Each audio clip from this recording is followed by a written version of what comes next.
que, em nome do Instituto Brasileiro de Mineração, IBRAM, damos as boas-vindas a todos à Expo Cibram 2022.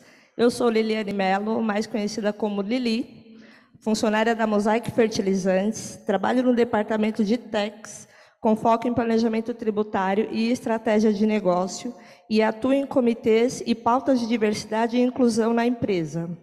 Desenvolvo também um trabalho de consultoria de imagem para empoderamento de mulheres no mercado de trabalho e tenho um projeto que incentiva crianças e adolescentes negras a descobrirem a força da beleza de seus cabelos naturais. Muito boa tarde, senhoras e senhores.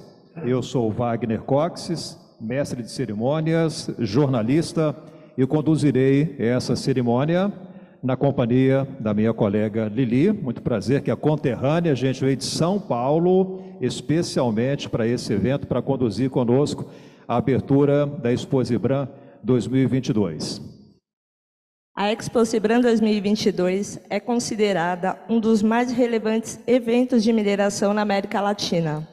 Reúne um fórum internacional de discussões sobre o setor mineral e uma feira que conta com mais de 13 mil metros quadrados e cerca de 400 estandes na edição presencial. Cerca de 450 estandes. Na edição presencial de 2019, registramos cerca de 55 mil visitantes. Muito bem, daremos agora início ao painel que inaugura a Expo Cibram 2022. O tema é cenário macroeconômico e político. Para moderar, convidamos o professor da Fundação Dom Cabral, Cláudio Boechat. Por gentileza, Cláudio, receba o carinho da plateia, os aplausos. Cláudio Boechat será o moderador desse primeiro momento, do primeiro dia de abertura aqui da Expo Cibram 2022. Seja muito bem-vindo, professor. Convidamos agora o CEO da Anglo American Brasil e presidente do Conselho do IBRAM, senhor Wilfred Brugin.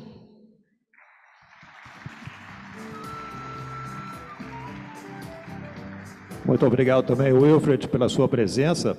Convidamos também para esse painel o diretor-presidente do Instituto Brasileiro de Mineração, IBRAM, senhor Raul Jungmann. Por gentileza, Raul, junte-se aos demais. E a diretora e Country Manager Brasil da Rio Tinto, Ana Ofario.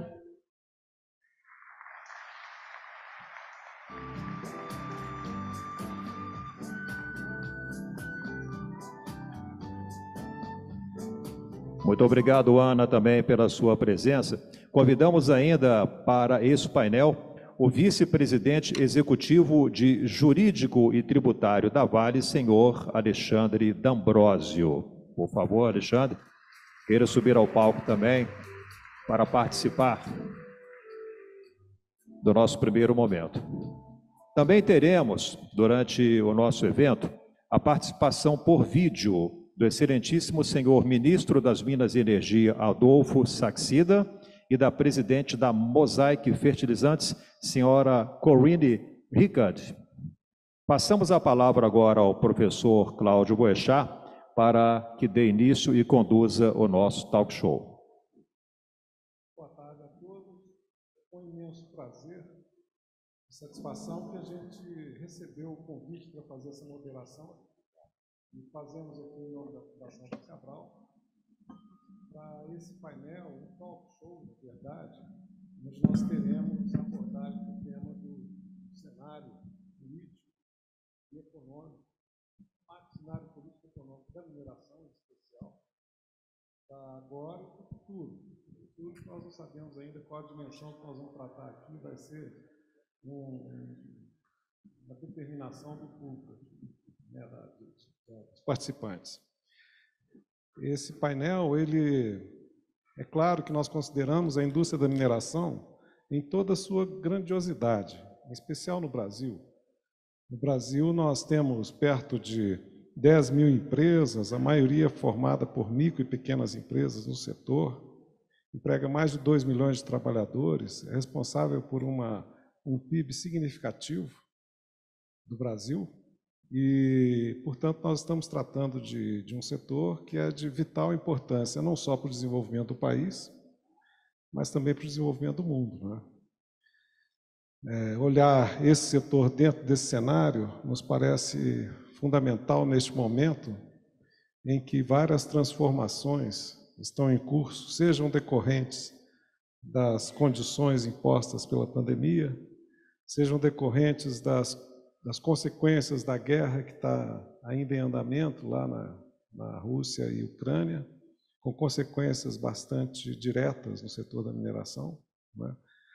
E todo aspecto de renovação tecnológica e de mudanças sociais que são de grande porte no mundo todo, seja na visão mais geopolítica, seja na visão mais local, comunitária. Dentro desse ambiente que nós vamos detalhar um pouco mais a partir de agora, é que eu queria pedir que cada um de nós, cada um de vocês, usasse em torno de 3 minutos para se apresentarem e apresentar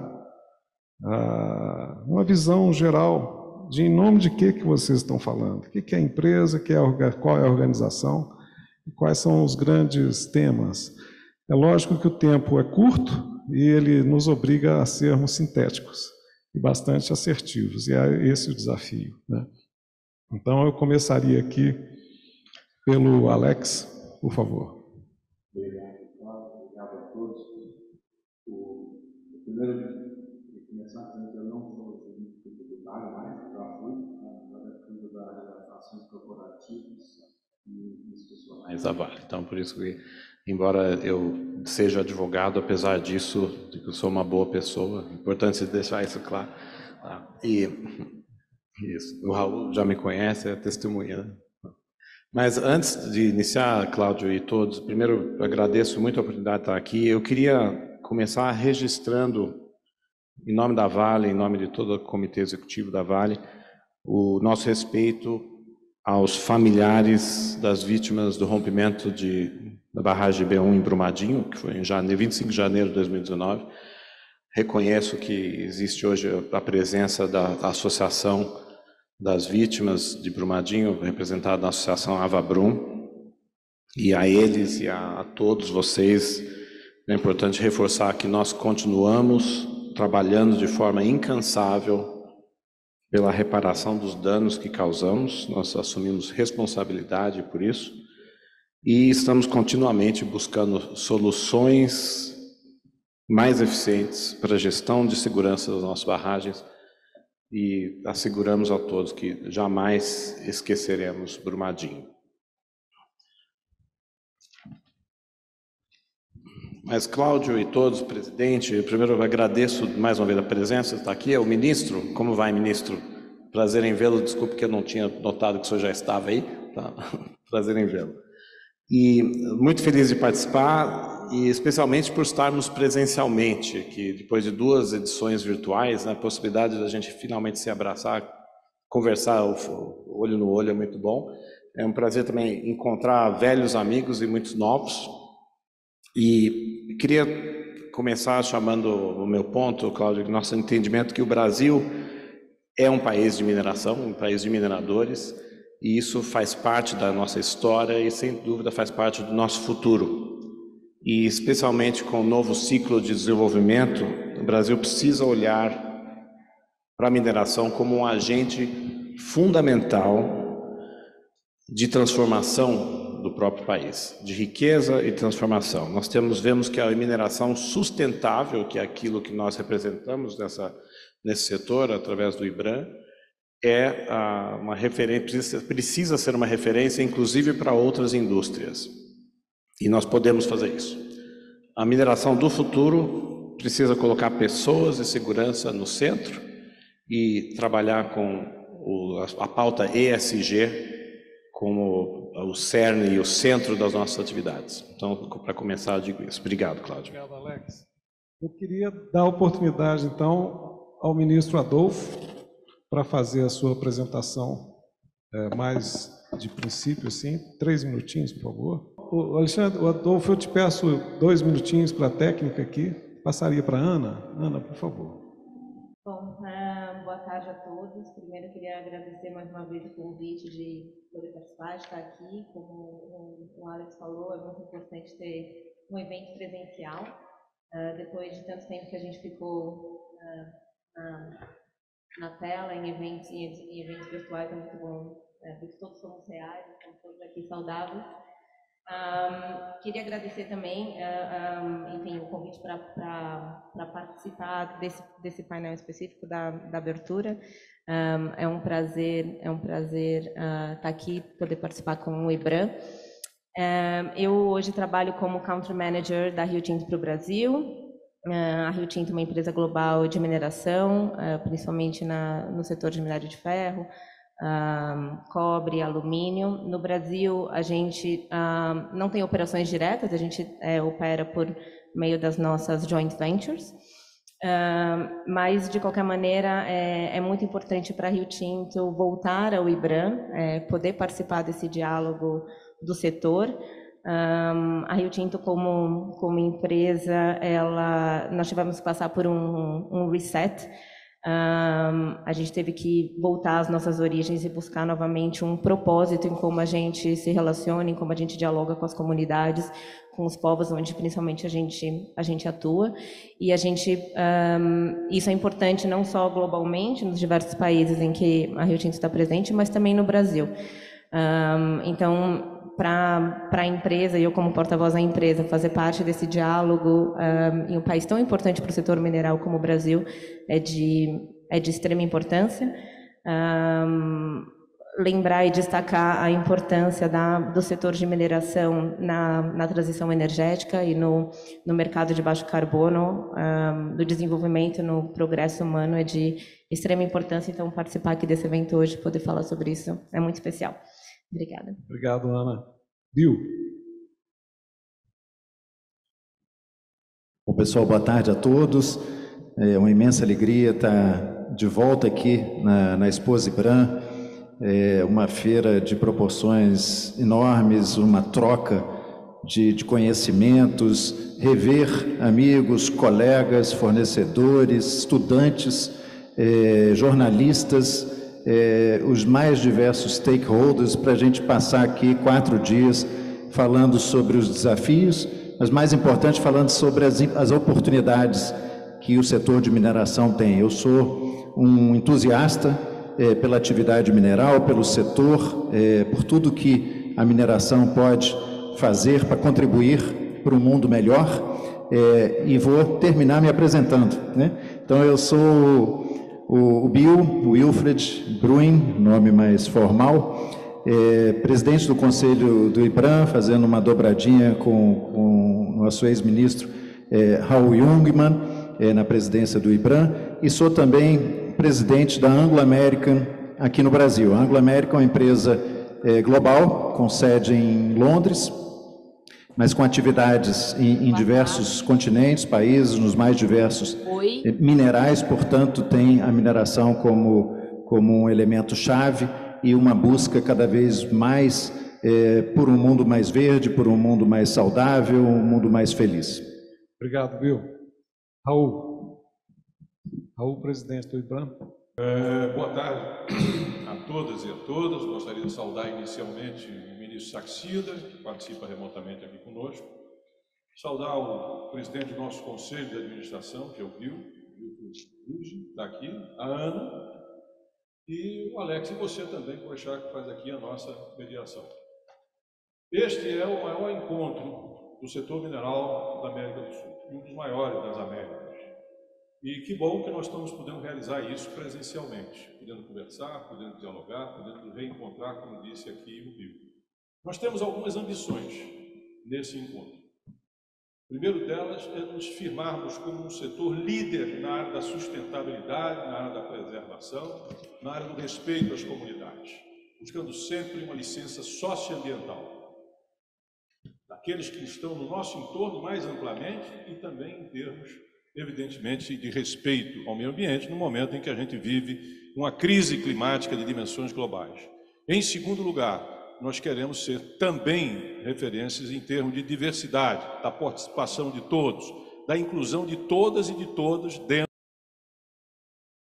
Vamos, por fim, ser líderes também no desenvolvimento socioambiental, no desenvolvimento do Brasil, na equidade, na justiça e, obviamente, de um país democrático e que tem um rumo, um belíssimo rumo pela frente, e que o setor mineração contribui com toda a vontade, com a sua pujança, com a sua determinação, para que o Brasil chegue lá. Muito obrigado. Muito obrigado. Eu queria saber se o nosso ministro já está podendo falar. Caso contrário, Xandico, vamos passar ao vídeo da Corine, então, por favor. A Corine é a presidente da Mosaic Fertilizantes e também vai ter uma participação conosco, apesar de offline, né? Ela fez umas gravações e as mensagens dela vão ser repassadas aqui. Por favor, a Corine. Olá. And first of all, I'd like to apologize for not being here in person, but I had a scheduling conflict outside of Brazil that I was unable to adjust. Allow me to extend my greetings to everyone, especially the authorities, the IBRAM leaders, and my colleagues that are part of this panel. I'm very excited to join this important discussion for the mining sector, and I appreciate IBRAM for organizing this event for so many years. From our perspective in the private sector, the key priority is implementing actions and policies that will reduce the cost of investment and ensure the competitiveness of the operations that are here today, while also encouraging investors to allocate more capital to Brazil in this critical segment. We see the creation of the National Fertilizer Plan as a very positive development, with its stated objective to strengthen policies to increase competitiveness in the production and distribution of fertilizer supplies and technologies in Brazil in a sustainable manner. In terms of strategies that Brazil can adopt to overcome its dependence on foreign fertilizer supplies, I would first of all say that it's really necessary that the government authorities maintain an open dialogue with the public and private partners, nationally and internationally, to ensure a stable supply during these times of geopolitical uncertainty. We've seen the open communication this year, and the corresponding results for the agricultural sector have been very positive. We also believe that the National Fertilizer Plan is an important initiative with very well thought out governance, which can support the sector and the development of the domestic industry for the long run. And in the short term, we have to ensure the competitiveness of the local production. In a global commodity market, it's critical that the Brazilian production operates at an internationally competitive cost level. Finally, greater investment in research and innovation in the fertilizer industry will enable us to evaluate existing reserves and determine those that are viable for development. This will offer Brazilian farmers more efficient, sustainable, and local products for the nutrition of their crops. Muito bem. Obrigado, Corine. Eu não estou vendo mais a imagem do nosso ministro Saxida. Suponho que ele possa entrar no momento que for necessário, de acordo aí com a disponibilidade, especialmente dos nossos recursos tecnológicos. Nós estamos prontos aqui a recebê-lo, Ronaldo. Mais incrível do mundo. Ministro na linha para falar com o senhor. Olá, ministro. Vamos lá. Coloca no ouvido, Paulo. Oi, tudo bem? Ele está perguntando se pode falar. Pode, minutinho, vamos lá. Ministro, a tecnologia está ao nosso desfavor, o senhor está aqui, eu coloquei no microfone do professor Cláudio, tá? Quero agradecer à esposa Ibram pelo gentil convite, um tremendo prazer ter essa oportunidade. Uma pena que estamos com problemas técnicos aqui, mas uma mensagem muito rápida. O nosso norte aqui no Ministério de Minas e Energia é dobrar a participação do setor em 5 anos. Hoje é 2,4% do PIB, nossa ideia é que em 5 anos vão chegar a 4,8%. É plenamente factível alcançar isso por um motivo simples. Não existe transição energética sem mineração. E no momento de transição energética que temos no mundo hoje, esse é o grande momento do Brasil. Nós não podemos perder essa janela de oportunidade. Então, está havendo uma grande realocação no portfólio mundial de investimentos e nós vamos melhorar os nossos marcos legais, aumentar a nossa segurança jurídica, mais previsibilidade e criando novos instrumentos financeiros, vamos obter o nosso objetivo. Eu gostaria de destacar que aqui no Ministério de Minas e Energia, eu já comecei uma reestruturação para fortalecer a área de mineração. Eu gostaria de destacar, tal como o ministro Jungmann disse, a importância da mineração para a preservação ambiental e também para o desenvolvimento social e regional. Cito como exemplos o decreto do lítio e a medida provisória da INP, ambas medidas que vão fortalecer o investimento privado e levar desenvolvimento para áreas de baixo IDH no Brasil. Para finalizar, eu gostaria de dar uma grande notícia aqui. A Agência Nacional de Mineração começou a usar a inteligência artificial em seus procedimentos. Fica aqui meus parabéns à agência ANM, porque faz parte da nossa estratégia dinamizarmos a Agência Nacional de Mineração para que, com isso, tenhamos cada vez mais pesquisa, mais lavra e mais produção ambientalmente sustentável em nosso país. Muito obrigado. Obrigado, ministro. Completando aí essas falas, eu suponho que o ministro continue online, Rinaldo, e esteja ouvindo a nossa conversa e possa entrar nela no momento que for possível. Então, essas transformações, do ponto de vista do cenário do ambiente político e econômico, estão mais ou menos abordadas aqui já, não é? E eu queria fazer uma pergunta mais direta ao ministro, se já for possível, se não, ao Raul, como um articulador aí do setor. Como é que você vê essas transformações, esses impactos, tanto em nível internacional, quanto em nível humanitário, quanto os desafios do desenvolvimento e como que a variável política, nesse contexto, afeta os negócios de mineração? Olha, primeiramente, eu diria que existem dois eixos que são fundamentais em termos de transformação. De um lado, a questão da sustentabilidade. Nós estamos vivendo a era do choque ou da crise climática. Então, quem quer ter um lugar no futuro não pode deixar de entender que a questão ambiental não é algo externo à sua empresa, ou é externa ao setor. Ela faz parte, hoje, do negócio, por assim dizer. Então, daí a necessidade, como que se chama, das práticas de ESG, ou seja, as boas práticas em termos governamental, em termos social e ambiental. E disso decorre, inclusive, a necessidade, e o Bill conhece isso muito bem, porque dirige uma grande empresa do setor, que é daquilo que nós chamamos aqui, inicialmente, de licença socioambiental. Ou seja, a empresa precisa se posicionar, e o setor igualmente, no sentido de entender as demandas, de ter um diálogo, de ter uma relação, de trazer benefícios por aquilo que ela opera para o setor, no seu entorno e mais amplamente. A questão seguinte é exatamente a questão da inovação e da tecnologia. Hoje, nós convivemos praticamente com rupturas, não diria diárias, mas de tempos em tempos e cada vez com um prazo menor, com grandes mudanças em termos de inovação.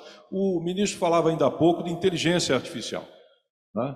Nós temos blockchain, nós temos a machine learning, nós temos, enfim, um conjunto de inovações que acontecem e que são fundamentais para o setor, não só em função dos seus lucros, não só em função daquilo que nós poderíamos entender sobre o aspecto econômico e financeiro, mas também com relação ao primeiro ponto, ou seja, a sustentabilidade e a licença socioambiental.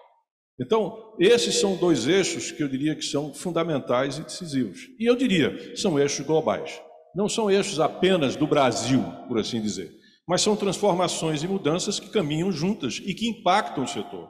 Daí a nossa ambição de que esse encontro aqui seja um marco decisivo na caminhada do setor rumo à sustentabilidade, rumo à inovação e rumo à licença socioambiental. Obviamente, também à diversidade. Então, eu diria que esses são os rumos que nós queremos caminhar, esse é o rumo que nós queremos seguir. E, particularmente, cuidando, sobretudo, das vidas, cuidando das pessoas, já que essa é a razão última, não apenas desse setor, mas de todos os setores econômicos, de toda e qualquer atividade. É isso. Eu queria... Essa abordagem mais macro-política, ela se soma à abordagem, digamos, da operação das organizações, que tem muito a ver com a eficiência produtiva, né, e o relacionamento com os stakeholders locais, né. Esse é um desafio enorme para o contexto, especialmente contexto social. Como é que as empresas, as 3 empresas que estão aqui representadas, veem esse desafio do relacionamento comunitário? As mineradoras estão no meio de um processo de mudança, de transformação na forma de relacionar com comunidades, né? Uma série de fatores. Como é que vocês encaram isso, Ana, que você falou sobre isso logo no início da sua fala? Sim. Eu acho que, como eu comentei antes, para Rio Tinto em especial, a gente passou por, acho que, eventos traumáticos recentemente, exatamente com relação à maneira que a gente se relaciona com as comunidades. Então, como eu disse, a empresa teve que passar por um reset, se reinventar, olhar internamente, buscar esse propósito, entender qual que é o nosso papel na sociedade, entender o nosso papel nas comunidades onde a gente opera. E acho que eu tenho que dizer que assim tem sido revigorante fazer parte dessa busca, em reconhecer os nossos erros, reconhecer onde nós impactamos as comunidades, principalmente onde a gente opera, e poder reconstruir, poder reparar e reconstruir esse relacionamento. Eu acho que hoje a gente olha para a nossa relação com comunidades, e inclusive é uma das áreas que a Rio Tinto tem investido mais, em trazer novos talentos, em olhar com um olhar, ter um olhar novo, um olhar estratégico, em que as comunidades façam parte da nossa operação, em que elas vejam um benefício social, de desenvolvimento, de progresso humano que a mineração pode trazer. Como a gente sabe, a mineração está normalmente em lugares remotos, onde às vezes os serviços públicos não conseguem chegar, onde outras empresas e outras indústrias não conseguem chegar. A mineração tem esse espírito desbravador, mas também é muito importante que ele seja um espírito desbravador com muita responsabilidade e com muita inclusão, que a comunidade faça parte dessa mudança, dessa transformação social. Então, dentro da Rio Tinto, que a gente tenta fazer, e que eu acho que é uma coisa do setor, e algo que a gente não pode fazer sozinho como empresa, né? Todos nós aqui temos que fazer juntos, é um papel de todos nós. Trabalhar nessa mudança, trabalhar com relação, enfim, a importância das consultas, das audiências públicas, e que isso seja parte de um diálogo. Saber falar, mas saber escutar, principalmente, acho que é um dos principais aprendizados que a gente teve recentemente. Antes de tentar voltar ao Adolfo, eu queria explorar com Alex a realidade que a Vale enfrenta como empresa nesse quesito de relacionamento com a sociedade. É um pouco diverso da Rio Tinto, porque vocês têm atuação mais no norte do país, na Amazônia, no Maranhão, não é? E a Vale está muito mais espalhada. Não se pode dizer que a Vale esteja somente como pioneira em locais distantes, ela está... Aqui em Minas Gerais, em especial, está no meio da sociedade, né? Como é que você vê esse desafio dessa agenda comunitária?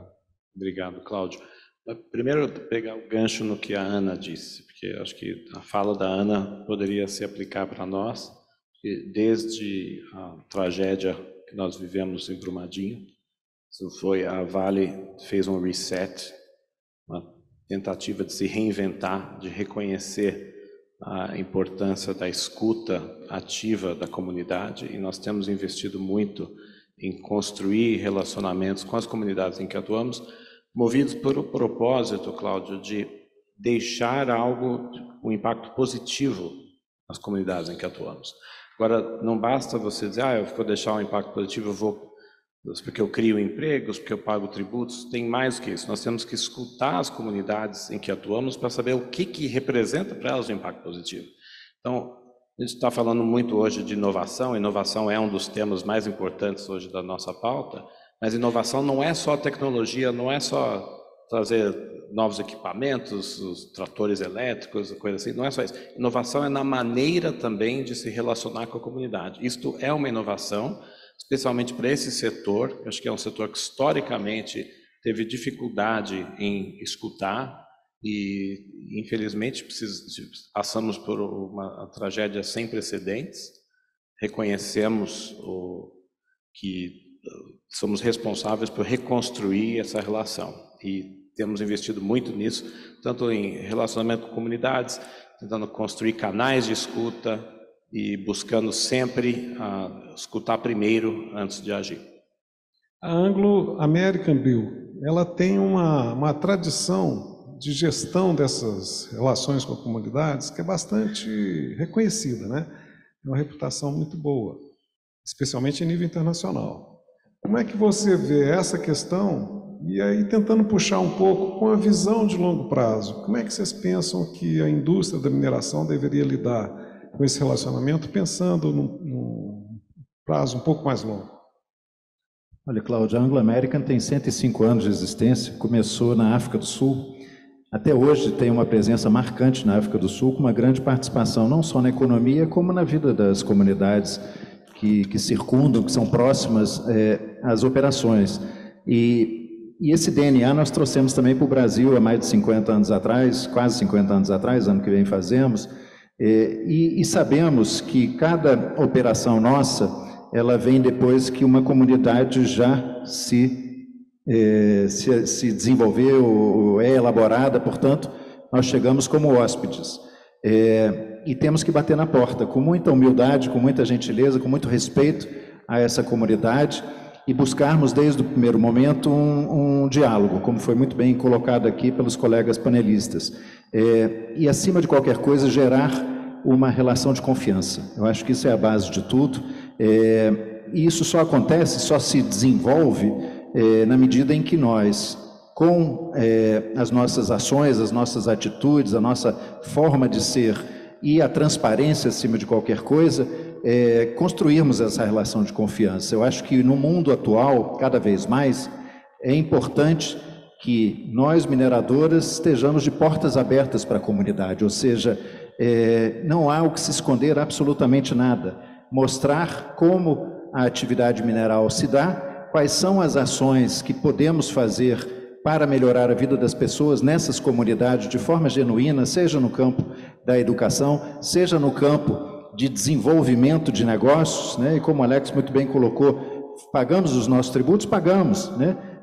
Eu acho que é uma primeira grande fonte de renda para que as comunidades se desenvolvam, mas precisamos ir além, precisamos trazer o conhecimento que nós temos de outras unidades operacionais da Anglo American para o Brasil, de modo que a gente possa fazer um benchmark global, por que não, entre essas comunidades e mostrar caminhos novos para desenvolvimento nos mais diversos campos, né? Educação, sem dúvida nenhuma, mas acima de tudo numa agenda ESG que vai trazer para a comunidade a certeza de que aquela atividade é sustentável, mas uma vez que ela se encerre, a comunidade permanecerá por muito e muito tempo. Eu vou tentar conversar agora com o ministro Adolfo. Será que a viva voz já está a postos aí? Vamos tentar? Eu estou ouvindo vocês, não sei se vocês me ouvem. Ótimo, muito bom. Estão me ouvindo? Ministro, nós vemos que no Brasil a atividade minerária ela é altamente controlada pelo Estado, no sentido de que o subsolo brasileiro pertence à nação, não é? Pertence ao Estado, e há todo um procedimento histórico de licenciamento, de outorgas, de licenciamentos, e esse é vamos dizer, a estrutura na qual empresas mais estruturadas, com 105 anos de história no mundo todo, outras brasileiras também, quase centenárias, a Vale deve ter 80 anos, são vizinhos de empresas que têm, muitas vezes, atividades ilegais de mineração. Não é? Lidar com esse complexo todo, do ponto de vista do local em que o senhor está agora, como aparentam serem os principais desafios do ponto de vista de governo para contribuir com esse movimento de transformação para o qual a mineração está se declarando desejosa de ser partícipe? Na minha leitura, nós temos problemas grandes com os nossos marcos legais. Então, vou dar um exemplo aqui. Você está observando uma grande mudança tecnológica no mundo decorrente das baterias de lítio. O Brasil seria um lugar natural das empresas virem explorar lítio. Só que havia um decreto que, para você exportar lítio, você tinha que ter uma autorização de um ministério aqui em Brasília. Resultado, você não tinha empresas brasileiras explorando isso. Chegamos aqui, já fizemos um decreto, acabou com essa exigência. Então, qualquer empresa pode explorar e exportar lítio. Isso vai levar desenvolvimento para o Vale do Jequitinhonha, uma região carente, e destrava o mercado de lítio no Brasil. Outro exemplo, você está minerando ferro, encontra urânio. O que acontece? Tem que parar a mineração. Por quê? Porque o urânio é monopólio do Estado. Soltamos agora uma medida provisória dizendo não precisa parar nada não. Basta informar a INB, continua a INB minera o urânio, você continua com a mineração de ferro. Então, são pequenos ajustes dos marcos legais que fazem muito efeito. Outra coisa é que nós temos que recuperar a Agência Nacional de Mineração. Isso é um projeto meu aqui, ela tem que ter o mesmo destaque que tem a ANEEL e a ANP. É fundamental isso. Para quê? Para nós termos velocidade e segurança jurídica nessa parte. E, de novo, a ANM está de parabéns, está fazendo um grande trabalho, adotando agora a inteligência artificial, e já estamos trabalhando nos leilões permanentes. O que é uma ideia do leilão permanente? É muito parecido com o que a gente está fazendo com a área de pré-sal no petróleo. Você mapeia o Brasil como um todo, e aí as empresas vão lá e falam, eu quero essa área. Você abre um edital, 30 dias depois ninguém apareceu, a área é sua. Se tiver outra empresa querendo, faz uma licitação, mas o importante é dinamizar a pesquisa. Então você tem que dar a chance do Brasil crescer na área de mineração. Infelizmente, minha leitura, pelo menos, é que nós temos marcos legais que não estão funcionando adequadamente. Por exemplo, talvez funcionem para grandes empresas, mas o grosso do mercado de mineração, como foi bem dito, você olha o Canadá, são mais de 800 empresas listadas em bolsa. No Brasil, é menos de 8. Então, o que acontece? Uma empresa média tem dificuldade de captar recursos. Nós temos que levar as empresas brasileiras para a Bolsa de Valores, para o mercado de capitais. Então, nós estamos aqui trabalhando para criar instrumentos financeiros para que as empresas brasileiras de mineração consigam acesso ao mercado de capitais, financiamento mais barato. Por exemplo, nós temos aí a letra de risco de seguro. Será que nós não poderíamos ter uma letra de risco de mineração? Será que nós não poderíamos ter da mesma maneira que tem um fundo imobiliário do agro, tem um fundo imobiliário da mineração? Então, tudo isso são aprimoramentos legais que aumentam não só a segurança jurídica, mas a facilidade de captação de recursos. Quando todo brasileiro fizer igual faz no Canadá, que o canadense investe na bolsa, a aposentadoria do canadense é a mineração, assim que nós conseguirmos isso no Brasil, vai ser, acredito eu, será um grande desenvolvimento para o mercado de mineração. E eu insisto, mineração é sustentável. Essa visão que algumas pessoas têm, que mineração é aquela mineração antiga que destrói o meio ambiente, está incorreta. Eu já conversei com alguns atores, nós vamos lançar um livro, o livro verde da mineração. Até peço ajuda aí para o ministro Júnior e para todos aqui presentes, mostrando o quanto que a mineração preserva de áreas ambientais no Brasil. Isso é fundamental, mineração é ambientalmente sustentável e, acima de tudo, leva a desenvolvimento local e regional. Obrigado. Obrigado. Raul, vamos aproveitar que ele puxou a sua fala.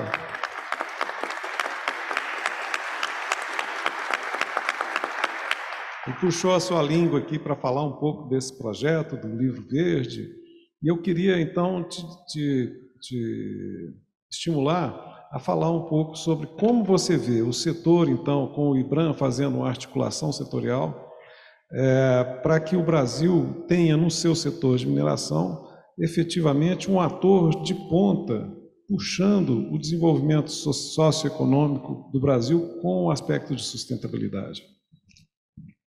Olha, Boechat, em primeiro lugar, elogiar a fala do ministro, que vai exatamente na direção da superação de algumas falhas sistêmicas que nós temos no setor.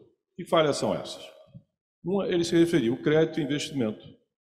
Se você prestar atenção, você vai ver que outros setores, como é o caso do setor agrícola, do agrobusiness, ele tem ferramentas, tem instrumentos para o seu desenvolvimento, como, por exemplo, o BNDES, como, por exemplo, colocar ações em bolsa, e nós temos raríssimas empresas, 8 praticamente, que estão em bolsa. Se nós olhamos para o setor do agro, né? Perdão, eu falei apenas do setor industrial, daí a referência ao BNDES. Se nós olhamos, por exemplo, para o setor do agrobusiness, tem uma potência que é o Banco do Brasil, que faz o financiamento de safra. Temos também uma joia tecnológica, que é exatamente a Embrapa. E nós, o nosso setor tem muito que caminhar, tem muito que se desenvolver nessa direção de ter as ferramentas que outros setores já conquistaram. E nós temos, Will, nós temos que conquistar isso, é fundamental.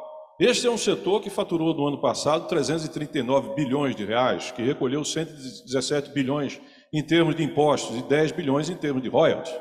Então fica claro que o setor é um gigante, mas ele precisa de ter o correspondente desenvolvimento institucional, financeiro, econômico, institucional, compatível com a sua dimensão. A questão da sustentabilidade, de como fazer esse desenvolvimento, nós estamos caminhando nesse sentido. Por exemplo, nós estamos lançando todo um guia voltado exatamente para a economia circular, que vai ser lançado aqui.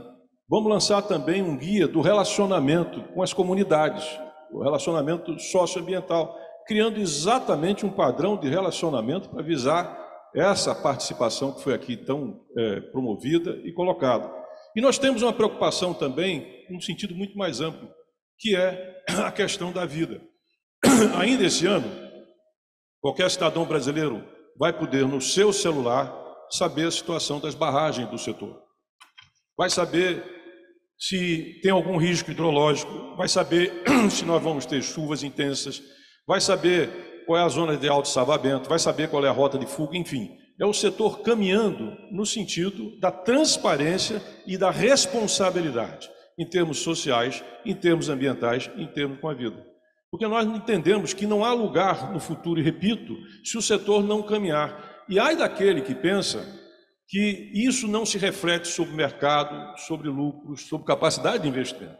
Não, isso é fundamental para que haja essa continuidade. A sustentabilidade, ela hoje é condição sine qua non, para que você possa ter maior investimento, maior participação, maior market share, seja o que for. É uma coisa una. E este setor acaba de dizer para o público em geral qual é a sua situação em termos das práticas ESG.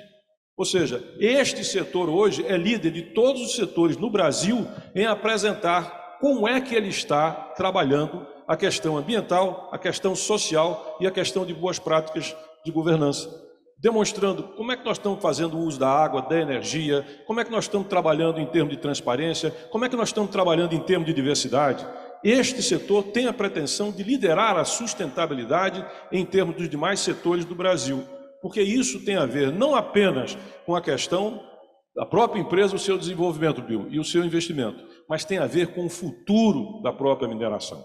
Setor que ocupa apenas 1% de todo o território nacional. E aqui dizer, ministro Saxida, que nós também estamos desenvolvendo e pensando no livro verde da preservação, porque esse setor, claro, como qualquer outro setor, ele impacta a questão do meio ambiente, mas ele muito mais preserva do que impacta. E nós podemos fazer o livro conjunto, viu, ministro? Podemos fazer juntos, não é? Ou seja, um compromisso conjunto de demonstrar a todo o país e a toda a opinião pública que esse setor sim tem compromissos reais, efetivos e com a sustentabilidade. Bom, nós estamos falando muito na agenda ESG e eu gostaria de provocar vocês para dois temas que estão dentro dessa agenda. Um deles é o da energia renovável. E eu queria perguntar à Ana sobre como que a Rio Tinto trata isso, já que você também citou esse tema logo no começo da sua fala, levando em conta que as empresas de mineração, o setor como um todo, não só utiliza energia, como há um papel do setor em viabilizar o uso de energia renovável na sociedade como um todo, por meio de produção de metais que vão permitir isso, não é? De produtos que vão permitir isso. Então, como é que vocês estão tratando isso? Sim, não, exatamente, a gente já falou sobre isso aqui, a importância da mineração como, na verdade, o vetor que vai permitir a transição energética. Na Rio Tinto, em especial, eu acho que a gente olhou para a empresa e a nossa estratégia hoje, ela gira em torno exatamente dessa economia de baixo carbono, como que a gente pode contribuir, e parte da nossa estratégia hoje é em focar nos minerais que a gente vê como críticos para viabilizar essa transição energética. Mas, ao mesmo tempo, a gente também tem consciência de que o nosso setor é um dos grandes emissores.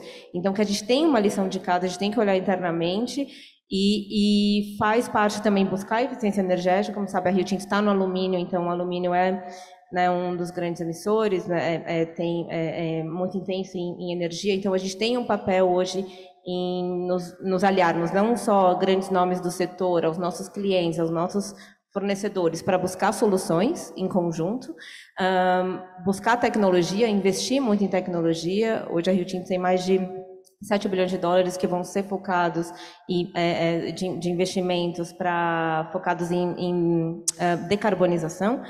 Então, tem uma agenda muito, digamos, pesada internamente, muito necessária, porque eu acho que a gente está numa corrida contra o tempo. Eu acho que a ciência prova, né? Não é uma questão política, é uma questão científica. Então, a gente tem que correr atrás e a gente tem que entregar nos nossos compromissos globais, públicos, para que a gente possa cumprir o nosso papel com a sociedade, cumprir o nosso papel dentro do Acordo de Paris, da COP26, mas principalmente o nosso papel com a sociedade. Então, a empresa hoje está voltada para isso, focar em tecnologia, parcerias, para que a gente possa entregar o que está sendo prometido. Eu queria então perguntar ao Alex como que essa questão da energia impacta os planos da Vale nos próximos anos e nas próximas décadas. Obrigado. Eu também, para não repetir muito do que a Ana falou, que nós também temos uma prioridade e um foco em repensar os processos para que sejam mais eficientes. Nós estamos pensando também na cadeia inteira. Então, isso nós temos desenvolvido vários projetos com clientes. Temos hoje inúmeros projetos, memorandos de entendimento para desenvolver junto com clientes formas de produzir o próprio aço com uma redução do consumo de energia. E nessa linha, a Vale produziu e inventou um processo que é chamado de briquetagem, que reduz. Eu fiquei impressionado quando eu visitei uma planta que, ao invés de usar sinterização para construir, para transformar os finos do minério em pellets, o processo de briquetagem usa polímero e agrega, então, em pequenos bricks, em pequenos tijolos, e que permite para a siderúrgica depois processar isso a temperaturas baixíssimas, até fiquei chocado, 280 graus, ao invés de 1.500 graus. Então, esse tipo de iniciativa, esse tipo de produto permite uma economia de energia na cadeia. Então, esse é um dos focos. Nós estamos também eletrificando muito da nossa frota, né, e buscando também investimentos em parques eólicos e de energia solar. Então, isso tudo faz parte do nosso plano, mas, sobretudo, pensando no longo prazo, na cadeia inteira. A Vale tem, nesse sentido, até um projeto de descarbonização, de sermos zero carbon free, né, pegada de carbono zerada até 2050. Então, estamos fazendo bastante investimento nessa linha. Obrigado. Obrigado. Outro tema que eu queria puxar, depois eu vou puxar o Bill, é a inclusão social, né? A Corine, da Mosaic, tem uma fala específica sobre inclusão na empresa que eu queria pedir ao Alexandre que passasse para nós agora o terceiro vídeo dela, por favor. Well, my hope is that in the coming years, having been leading any business in the world doesn't cause surprises. Promoting inclusion and achieving gender equity is a global challenge, and it's going to require a lot of dialogue. It means discussing new ways of working, new ways of thinking about the future, and reframing behaviors in society and at work. The good news is that we increasingly find women achieving great levels of academic success. Globally, female students outnumber male students in universities and have higher graduation rates. We have women engineers, researchers, farmers, business executives, and entrepreneurs. Companies active in these traditional masculine segments, such as farming and mining, though, have not had the same success bringing them into their companies and seeing women progress to higher levels of management. And that's why it's become important that our industry shows its commitment by setting goals and making commitments to guide initiatives that are going to promote change in the workplace.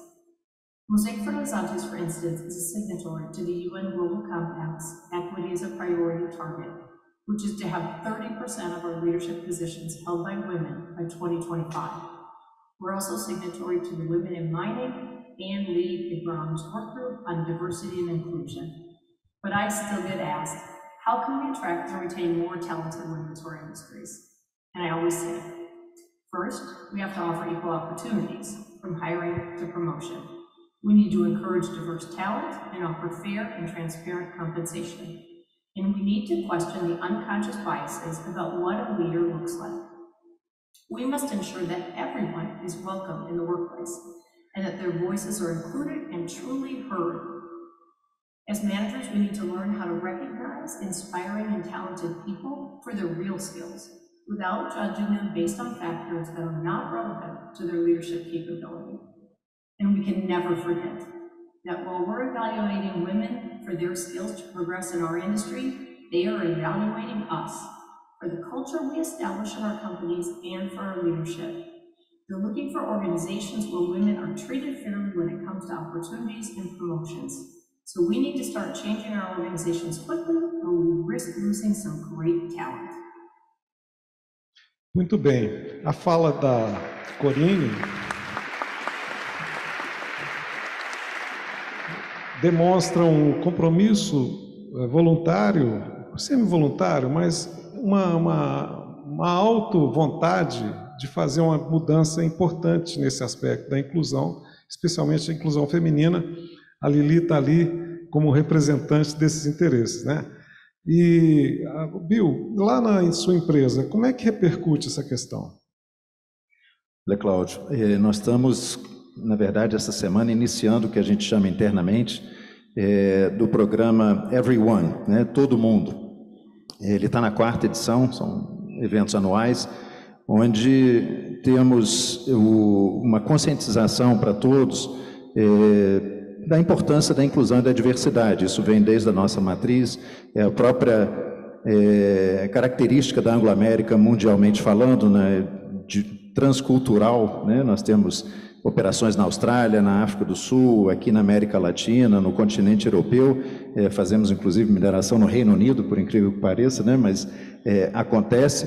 E no lançamento que foi na sexta-feira passada desse Everyone Month, na verdade, é um mês onde a gente tem palestras sobre a inclusão, inclusive aqui na Exposibran, no dia 15, que vai ser o último dia, nós vamos ter uma palestra no nosso stand reforçando a importância de termos um ambiente psicologicamente seguro, que é a base de tudo, para que todos de fato possam sentir-se absolutamente à vontade de expressar suas opiniões, as suas crenças, porque a gente acredita fielmente termos um ambiente absolutamente aberto e seguro para todos, a criatividade, a competência tenderá a aflorar com muito mais facilidade.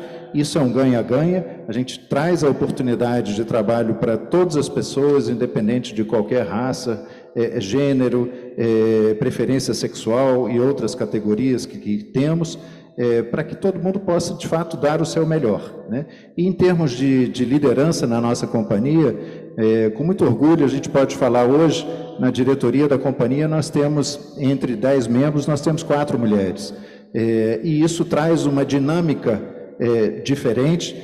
Temos ainda uma 5ª mulher que secretaria todas as nossas reuniões, que é a nossa gerente de governança e compliance, participa ativamente de todos os debates. Então, isso faz com que a gente tenha visões as mais variadas sobre os temas importantes da companhia, do setor, e também a contribuição de tudo isso num ambiente diverso e inclusivo. O ISD, ele tem um vínculo forte com isso tudo, não é? E quando a gente fala do D, do governança, nós pensamos muitas vezes na governança dentro da empresa. Mas esses temas requerem uma governança num nível mais alto, no nível mais do setor e do próprio país, não é? E aí eu ia provocar o Raul e o ministro Adolfo a, quem sabe, fazer uma conversinha aqui sobre como que o setor e o governo estão trazendo esses dois temas em específico, e se quiserem trazer outros temas de ESG mais concretamente, para a agenda setorial e para a agenda de governo. Ministro? Bom, o governo Bolsonaro acredita firmemente que as pessoas precisam ser reconhecidas pelo seu mérito. Então, aqui no Ministério de Minas e Energia, o mérito vem em primeiro lugar.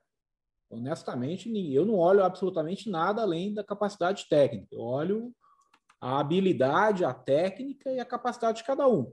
O que eu posso dizer para você é, olhando pura e simplesmente o mérito, nas 4 principais posições do Ministério de Minas e Energia são 2 homens e 2 mulheres. Meio coincidência.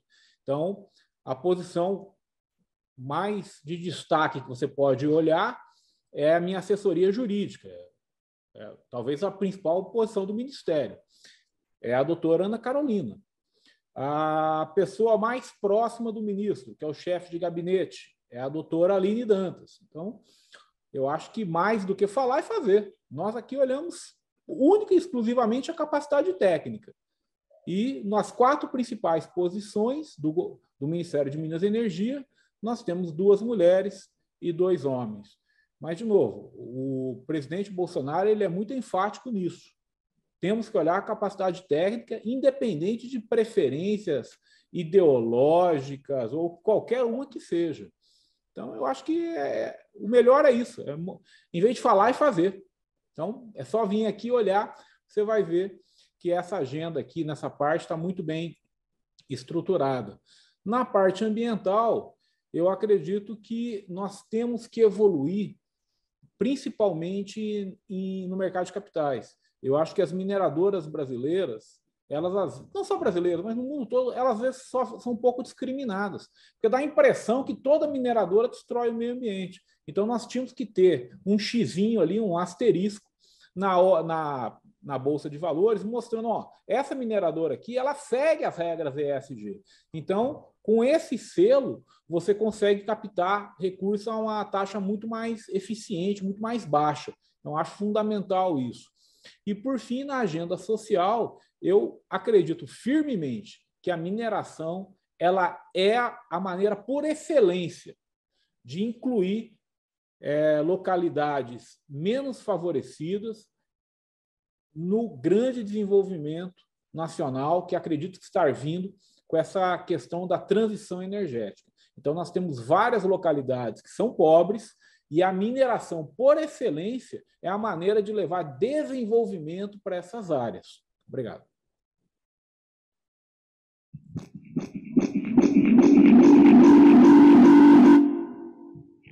Bom, em primeiro lugar, a própria Corinne, ela fez menção a Women in Mining, que é exatamente um trabalho desenvolvido pelo IBRAM, liderado pelo IBRAM. E dentre os 12 grupos que nós formamos para a estratégia ESG, nós temos um que é voltado, e a Corinne, a empresa dela é líder, exatamente da diversidade. Então nós temos essa preocupação e mais do que isso. Nós temos metas estabelecidas até 2035 a esse respeito. Mas gostaria de citar aqui 2 outros casos. O primeiro deles é a nossa preocupação, por exemplo, com populações indígenas, não é? E isso se expressa através da noção do setor que, se constitucionalmente é possível nós termos mineração em terras indígenas, entretanto, nós temos um compromisso de que as populações indígenas, nós temos que observar a resolução da OIT no que diz respeito ao comprometimento, o compromisso livre, informado e prévio. Então, esse é um compromisso do setor com essas populações, e não apenas com elas, com os quilombolas e com outros mais. Não tenho a menor sombra de dúvida disso. E um outro caso que eu gostaria de citar aqui é que todos os senhores sabem que o garimpo ilegal, ele destrói o meio ambiente, ele destrói comunidades e, infelizmente, muitas vezes se associa ao crime organizado.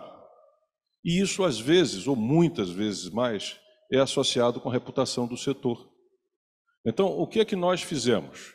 A partir de um estudo desenvolvido pelo Instituto Escolhas, que mostra que DTVMs, distribuidora de títulos e valores, tem uma participação com esse ouro ilegal, extraído ilegalmente, nós fomos ao Banco Central pedir isso. Nós fomos à cúpula da Receita Federal pedindo a implantação da nota fiscal eletrônica, que permite exatamente o rastreamento de toda essa cadeia, em conjunto com o Ministério do Meio Ambiente, por autorização do ministro que está aqui, e eu aplaudo também por isso, e também com a participação da Comissão de Valores Mobiliários. Ou seja, exatamente para respeitar comunidades, para respeitar o meio ambiente. Hoje o IBRAM, em conjunto com o Instituto Socioambiental, que tem uma grande preocupação com populações indígenas, com o ETOS, que é o decano da área ética no setor empresarial, e com o Instituto Escolhas, o IBRAM está liderando esse movimento, que visa exatamente a reduzir a ilegalidade, o garimpo ilegal, que destrói, seja comunidades, seja meio ambiente. Então, esses são alguns dos exemplos que nós temos para dar em termos da atuação do IBRAM. Alô, pronto. Eu gostaria agora de passar para a última parte da nossa conversa, e a gente vai tratar do futuro da mineração, né? O encaminhamento de várias questões dentro do setor, não só pelas pressões externas, mas também pelo processo tecnológico em permanente evolução, de exploração, de eficientização da produção, etc., esse ambiente coloca uma série de desafios de inovação para o setor, né? Quais são os principais que a Vale enxerga? Quais são os desafios de inovação do ponto de vista da Vale? Obrigado, Cláudio. A inovação, como eu disse, é mais do que tecnologia, mas eu vou começar mencionando um pouco tecnologia. Nós temos investido na criação de novos produtos, o exemplo dos briquetes. Nós temos investido na eletrificação das nossas vias de transporte, dos trens. Nós temos trens elétricos já em operação. Vocês podem visitar um caminhão elétrico que tem na entrada da Exposibran, que carrega 75 mil toneladas, ou 75 toneladas, eu não sei se é mil, eu ainda estou novato na medição dessas quantias absurdas.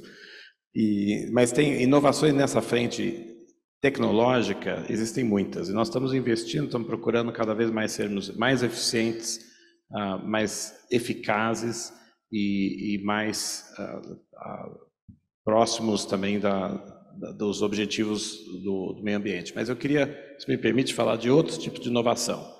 E eu acho que a inovação que nós estamos falando aqui também é na forma de pensar a mineração, na forma de olhar o futuro. E eu acho que muito do que o Raul falou e o ministro Saxida estão muito em linha com o que nós enxergamos, que a mineração, e a Vale em particular, tem mais do que um compromisso ou um desejo de se tornar uma referência em segurança, em diversidade e inclusão e na capacidade de produzir de uma forma, contribuir de uma forma construtiva para a sociedade. É mais que um desejo, é uma obrigação. Acho que nós temos essa obrigação, não só pela questão de olhar o futuro, mas pelo histórico nosso, pelas tragédias que nós vivemos. Nós temos que assumir que precisa pensar de forma diferente a mineração. Não existe sustentabilidade sem segurança, não existe sustentabilidade sem sabermos ouvir as comunidades, não existe sustentabilidade sem a gente conseguir ter como o Raul chamou, uma licença social para operar. Então esse é o conceito mais amplo. E inovação para o nosso setor é isso também, porque historicamente o setor não tinha essa visão de como minerar. E a sustentabilidade, a mineração sustentável, como o ministro trouxe, o Raul também, a capacidade, se nós pudermos ter empresas certificadas que possa combater essa praga que é a mineração ilegal, acho que nós teremos um futuro para o setor que possa contribuir muito mais para o progresso do país e para o progresso das comunidades em que a gente atua. Obrigado, Alexandre. Bill, nas práticas de gestão de vocês lá na empresa, vocês devem ter criado uma visão de futuro para a sua empresa. Como é que é essa visão de futuro? Para quando que ela está projetada? Conta para nós, o que vocês pensam que será a AngloGold no futuro? Anglo-América. Anglo-América, desculpe, por favor. AngloGold é a nossa empresa parceira. Olha, você, na verdade, está me dando um bom gancho, porque eu vou fazer uma palestra daqui a pouquinho sobre mineração do futuro. Então, já chamando, né, fazendo uma chamada aí para daqui a pouquinho. Mas alguns spoilers, talvez, de coisas que eu vou estar endereçando. Do ponto de vista de futuro das nossas operações, nós temos para cada um dos nossos ativos um plano de longo prazo, de melhor utilização daquela reserva. São prazos que são maiores ou menores, dependendo de cada ativo nosso, mas eles hoje são pensados de uma forma talvez muito distinta do que eram 20 anos atrás ou 25 anos atrás. Quando a gente pensa em inovação, talvez um dos grandes temas ligado à inovação, e o Alexandre tocou nisso de certa forma, é de fazermos a correta leitura de para onde o mundo está indo, né? Ou seja, o mundo tem se desenvolvido e tem trocado, digamos assim, de direção com bastante frequência. E cabe a nós estarmos muito atentos ao que demandas virão para cima do setor de mineração, no sentido mesmo, que tipo de produtos, que tipo de efeitos, que tipo de impactos e que tipo de contribuições a mineração tenderá a dar. Então, tudo isso é inserido nesse estudo de melhor aproveitamento das nossas reservas, não necessariamente pela longevidade delas, mas sim pelo melhor uso daquilo que o mundo deseja hoje da atividade mineral no sentido de contribuições. Ana, você tem alguma ideia também de como que mundo que a Minas, que a Rio Tinto deseja construir? Que futuro que vocês enxergam? Sim, eu acho que, bom, a gente, para não repetir um pouco do que o Alex e o Bill já falaram, mas eu acho que a Rio Tinto segue nessa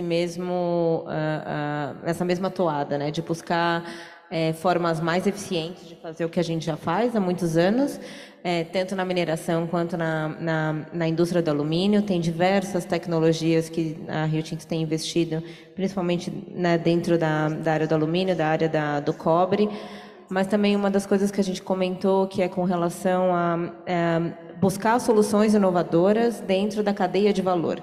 Então, não olhar só para o que a gente faz, como a gente faz, mas olhar, a gente vê um valor implícito da gente conseguir reduzir a nossa pegada de carbono ou fazer produtos mais eficientes, como isso pode contribuir e gerar valor no próximo estágio da cadeia, que são os nossos clientes. Então, tem, assim como o Alexandre comentou, como a Vale, a Rio Tinto também tem feito diversas parcerias com os nossos clientes, com os nossos fornecedores, para que a gente possa buscar soluções inovadoras juntos. Eu acho que isso é o futuro do setor. Dentro da mineração do futuro, acho que tem bastante do que o Bill já falou, mas a Rio Tinto também investe muito em tecnologia, em base de dados, em automação, então e também principalmente em eficiência energética. Tem o nosso projeto Hélices, que é um projeto de alumínio, que, enfim, não vou entrar muito em detalhes, mas a gente tem diversas parcerias com algumas empresas, principalmente voltadas no mercado norte-americano, mas realmente é uma aposta da empresa na mudança do setor de alumínio. Então, convido a todos a visitarem o nosso site e conhecerem um pouquinho melhor do projeto Hélices. Raul, você falou em um determinado momento sobre a importância que no setor agro a Embrapa realiza e que seria necessário ter no nosso setor de mineração também um paralelo que seja no campo da inovação para o setor de mineração.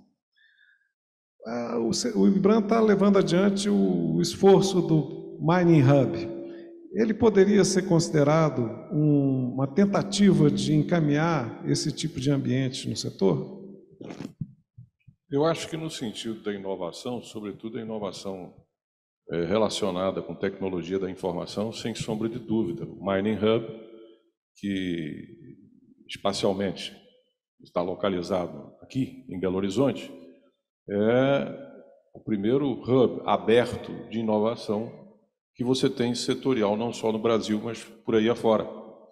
E ele dá uma enorme contribuição para isso que tem a ver com a mudança, com a tecnologia. Mas eu queria voltar só um pouquinho, se você me permite, porque eu citei aqui e vou repetir na questão da relação com a comunidade, com a sociedade mais ampla. Quero lembrar que nós estamos lançando aqui o guia, né, para relacionamento socioambiental com as comunidades. Estamos lançando também aqui o guia para a economia circular. E também vamos estar apresentando o compromisso que nós estamos desenvolvendo com o PNUD para as ODS, tá? Que são exatamente os Objetivos de Desenvolvimento Sustentável. E nesse caso, cabe lembrar que as mais de 170 obrigações ou compromissos, 75 delas estão relacionadas ao setor mineral. Portanto, algo, Bill, como 46% de todos os objetivos de desenvolvimento sustentáveis estão relacionados ao nosso setor. Isso quer dizer o quê?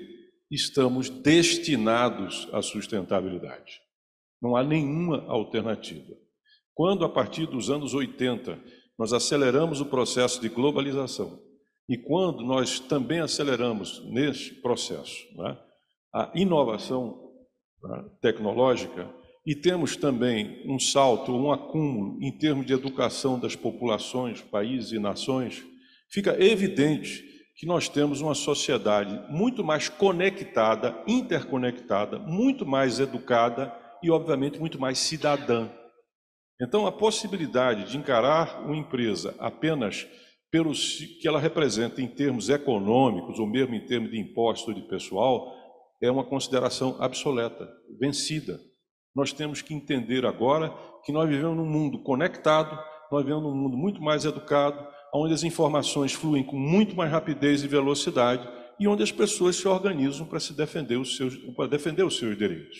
Então, a nova empresa, ela tem que absorver esse mundo, tem que incluir, tem que trazer para si essa diversidade, essa riqueza.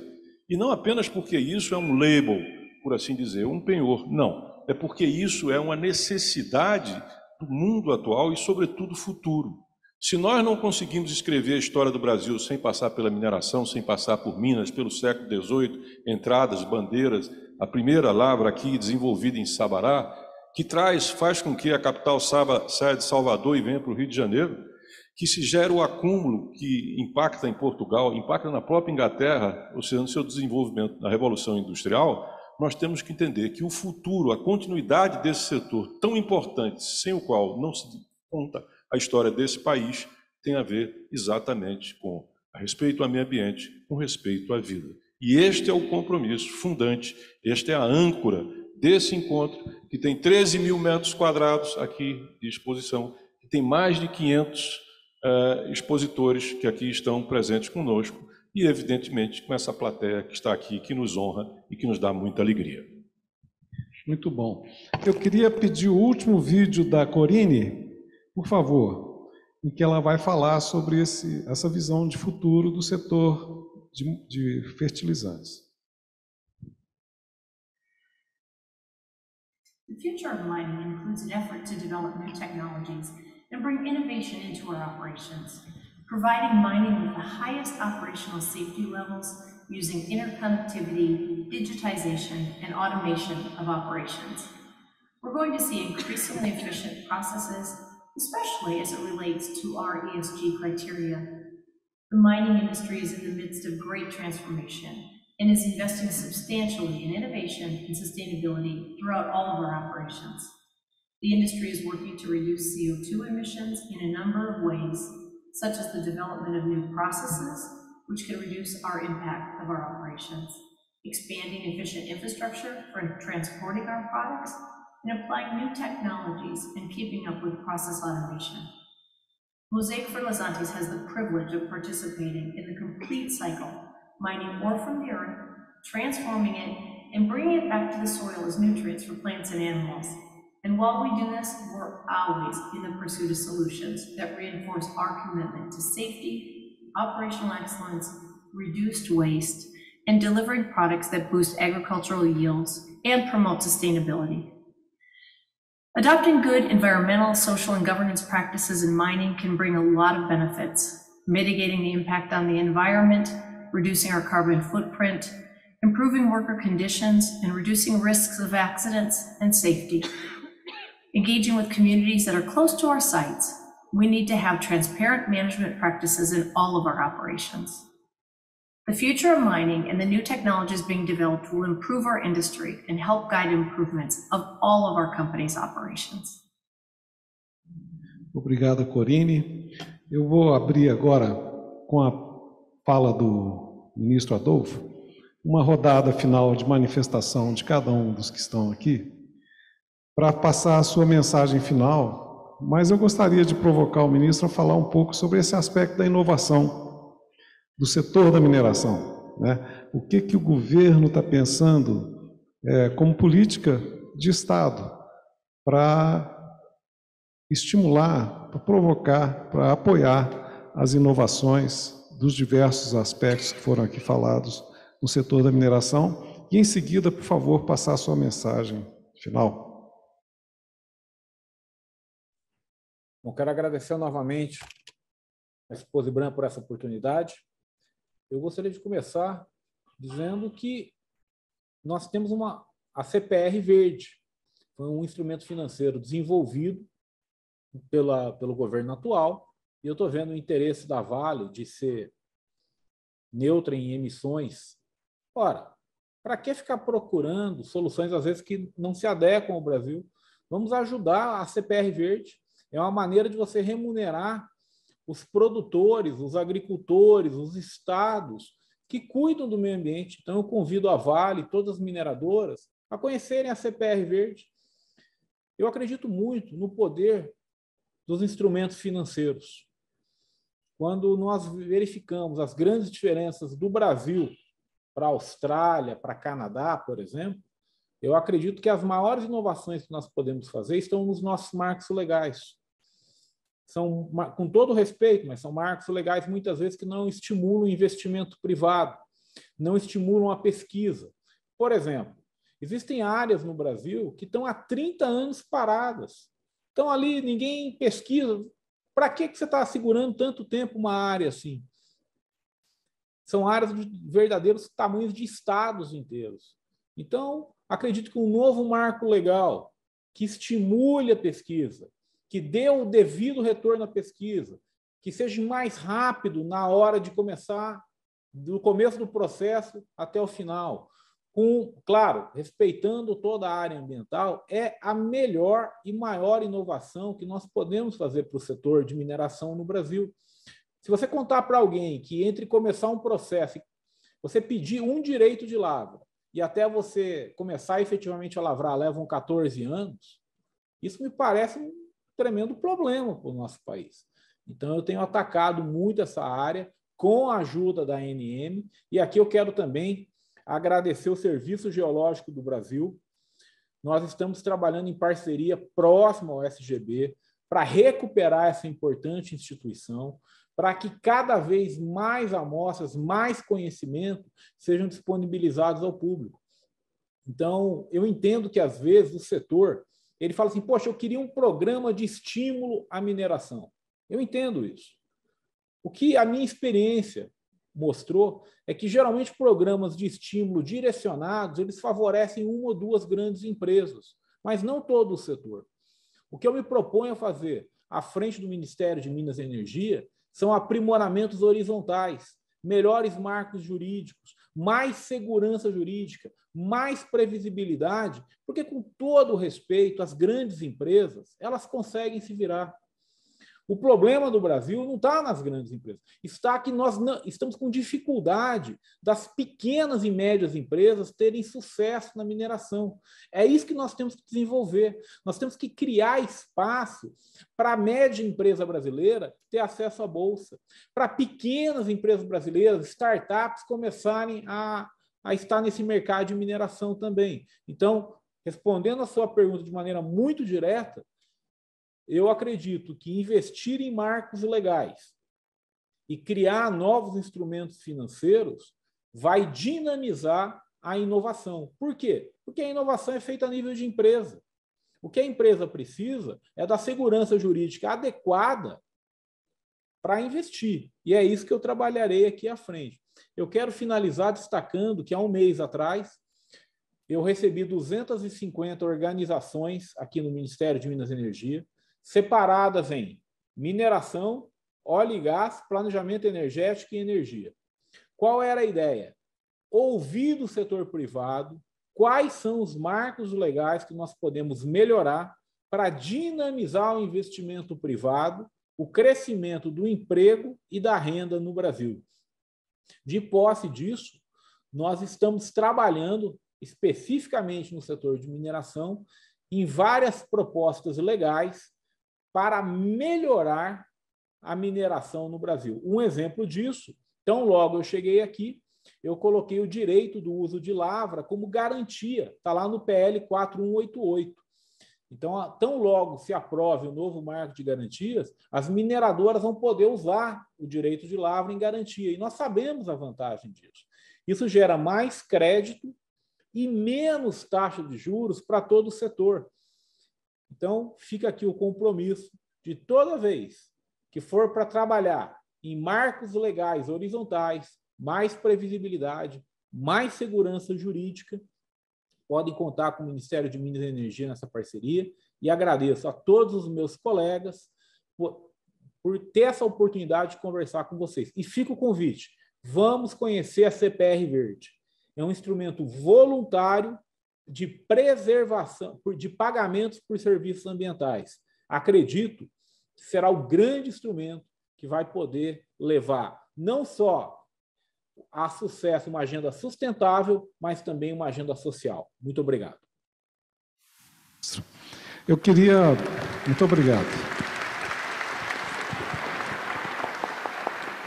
Queria pedir ao Bill, à Ana e ao Alex para usarem em torno de 1 minuto e meio cada um para a sua fala final. Bill, por favor. Não, obrigado. Agradecer imensamente a oportunidade de estar aqui debatendo com todos vocês, endereçando aqui a plateia. O meu pedido, na verdade, é um desejo da gente aproveitar ao máximo essa feira, estarmos todos juntos, oportunidade única de troca de experiências, porque temos, eu acho que um desejo em comum, tenho certeza. Mostrarmos ao mundo que a mineração é responsável socialmente, ambientalmente, e mostrarmos o que temos feito de bom para a sociedade, de modo a termos uma reputação à altura daquilo tudo que fizermos e que fazemos. Então, o desejo é, aproveitem bastante, vamos conversar bastante, interagir muito e fazer com que a mineração cresça cada vez mais. Obrigado. Ana?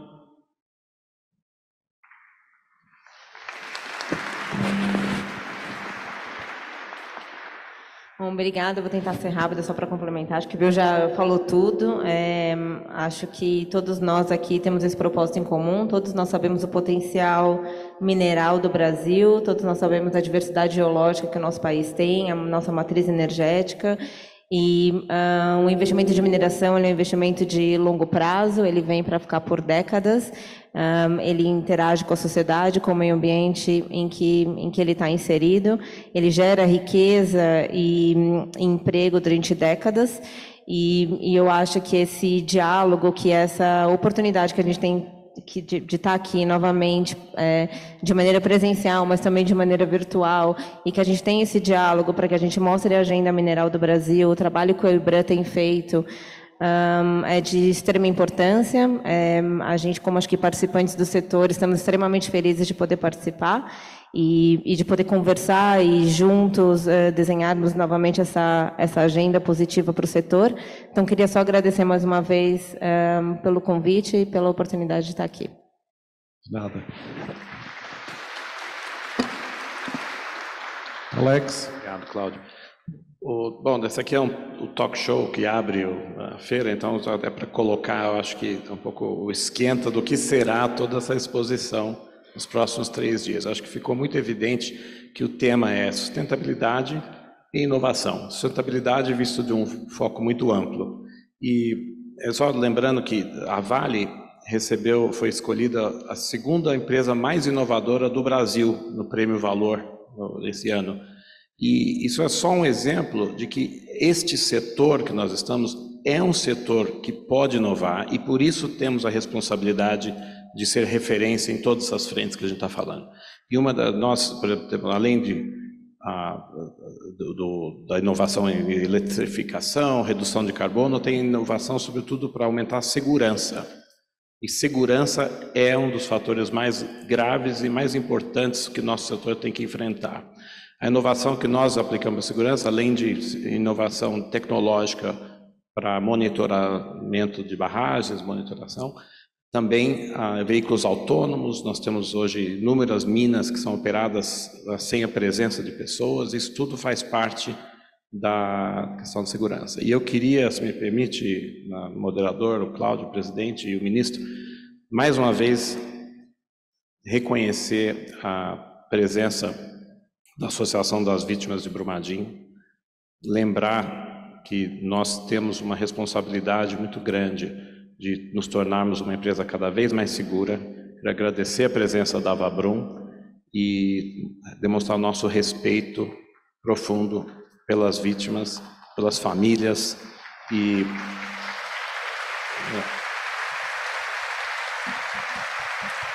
se o senhor permite, eu gostaria de pedir, em nome da Vale, em nome do setor mineral, gostaria de pedir que fizéssemos um minuto de silêncio em homenagem às vítimas.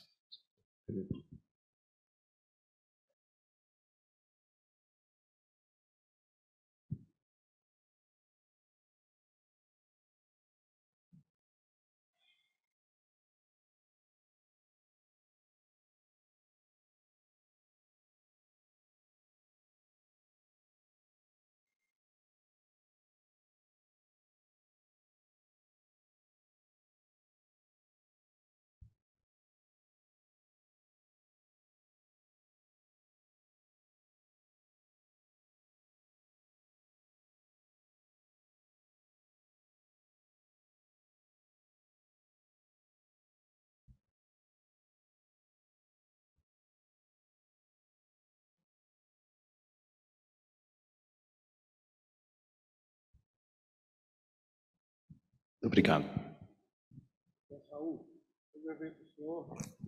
Fala.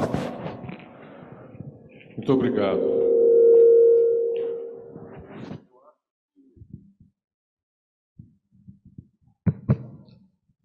Eu acho que complementar as falas dos que me antecederam, do ministro, do Bill, da Ana, do Alex e a sua competente moderação, é uma responsabilidade que eu gostaria de compartilhar com todos. Nós estamos de volta, depois de talvez 2 anos, e que a gente não sabia se ia estar de volta. Nós estamos de volta para nos ver, cumprimentar, abraçar, reconhecer. Nós estamos de volta. Não que essa volta nos trouxe a vida, mas que essa volta significa que nós não ficamos para trás como tantos outros.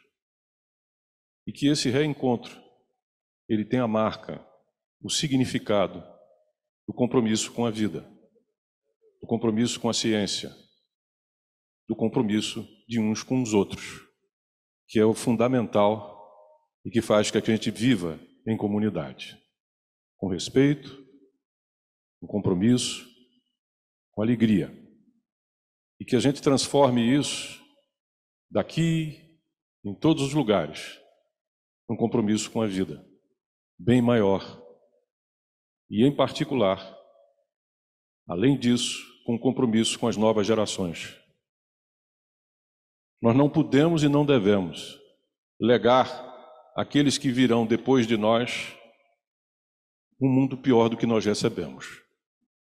Nós amamos os nossos filhos, os nossos netos, os nossos amigos, mas o compromisso com eles passa por entregar um mundo melhor do que nós recebemos. Que esse seja o grande marco desse encontro da Exposibram. Que essa venha a ser a lembrança desse encontro. Estarmos juntos, de estarmos vivos e de realçar, reforçar o nosso compromisso com a vida. que é também um compromisso com a natureza, porque delas somos parte, assim como ela é parte de nós. Que a mineração, a cada dia, se torne um símbolo deste compromisso, de um país mais justo, humanitário, com progresso e riqueza para todos, com democracia. Essa é a marca que nós queremos para esse reencontro. Feliz reencontro. De estarmos juntos aqui e com vida. É isso. Um grande abraço a todas e a todos e sejam muito bem-vindos à nossa casa.